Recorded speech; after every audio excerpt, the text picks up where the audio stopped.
شهر رمضان الذي أنزل فيه القرآن هدى للناس وبينات من الهدى والفرقان فمن شهد منكم الشهر فليصم ومن كان مريضا أو على سفر فعدة من أيام أخر. یہ رمضان کا روزہ جو کسی بھی کنڈیشن میں معاف نہیں ہے، ہاں کسی بھی کنڈیشن میں معاف نہیں ہے. رخصتی تو ہے لیکن معافی نہیں ہے. اگر بیمار ہو چھوڑ دو، لیکن بیماری ٹھیک ہو جانے کے بعد چھوٹے ہوئے روزے کو پورا کرنا ہے.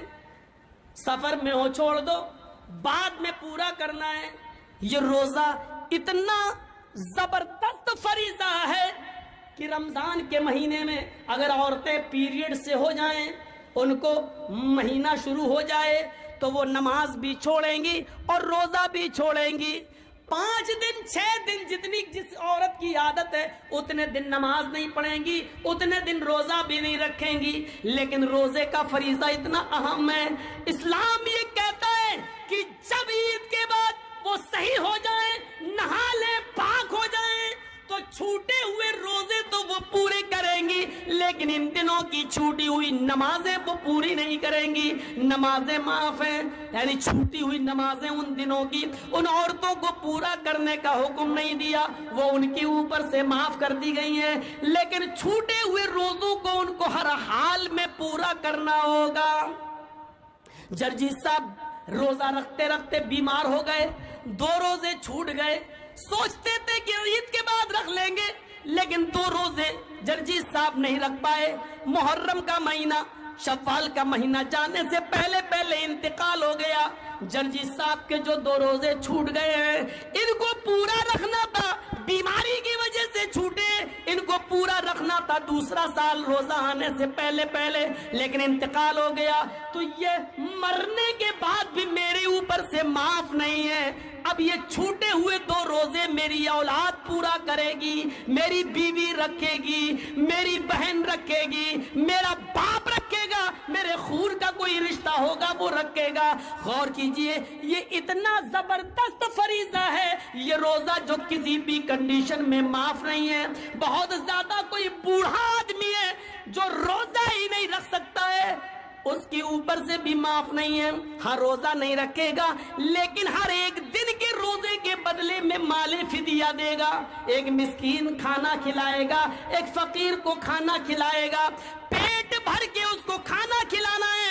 اب چاہے تو 30 دن کا اکٹھا اس کو دے دے، یا 30 دن اپنے گھر میں بلا کر کھلائے، یا 30 دن کے کھانے کا راشن اس غریب آدمی کے گھر میں پہنچا دے. لیکن راشن پہنچانے سے پہلے سمجھ لینا، صرف چاول پہنچاؤ گے تو نہیں چلے گا.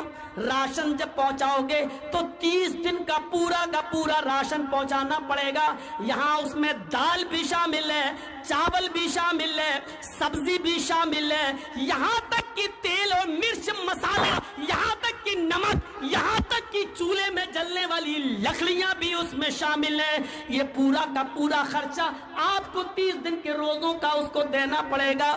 یہ روزہ اتنا بڑا فریضہ ہے جو کسی بھی کنڈیشن میں معاف نہیں ہے میرے بھائیوں. لیکن اسلام یہ کہتا ہے جرجیت صاحب بیمار ہیں، جرجیت صاحب روزے سے ہیں. جرجیت صاحب کے بغل میں پڑوس میں رادھے کرشنا نام کا آدمی رہتا ہے، اس کا بیٹا بیمار ہے، اس کو آپریشن کی ضرورت ہے. ڈاکٹر نے کہہ دیا ارجنٹ 1 بوتل خون کی ضرورت ہے، 1 بوتل بلڈ کی ضرورت ہے. اس کے گروپ کا بلڈ چاہیے، اس کے گروپ کا بلڈ نہیں مل رہا ہے. جرجیت صاحب کا بلڈ گروپ وہی ہے جو اس ہندو لڑکے کا ہے.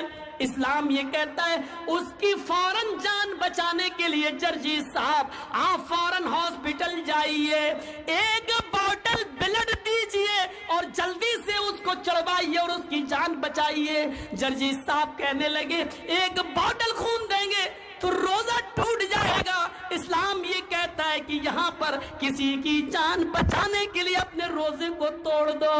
ایک غیر مسلم بچہ ہے, انسانیت کا تقاضا ہے, روزہ بعد میں پورا کیا جا سکتا ہے, لیکن وقت پر اگر بلڈ نہ ملا تو اس کی جان چلی جائے گی, اس کو فوراً بلڈ دو. جرجی صاحب کو اپنا روزہ توڑنا پڑے گا اور روزہ توڑ کر بلڈ دے کر اس کی جان بچانا پڑے گی.